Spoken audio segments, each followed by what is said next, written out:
আজকে আমি দেখাবো আমার বন্ধু জন কিভাবে ঝিনুক থেকে মুক্তা বের করে।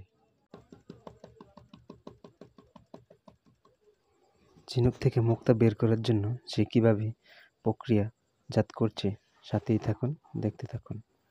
সে এখন এটাকে রাখবে, রাখার পরে সে আবার একটা তার হ্যান্ড গ্লোভসের সাহায্যে, তার একটা যন্ত্রের সাহায্যে সে এটা বের করবে।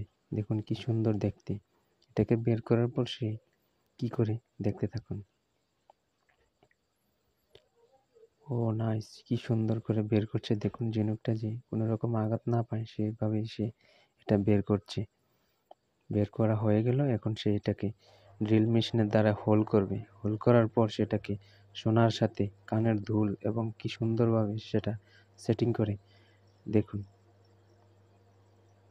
এখন সে এটা স্বর্ণের কানের সাথে দুলের সাথে। যদি ভালো লাগে তাহলে একটি লাইক এবং শেয়ার করে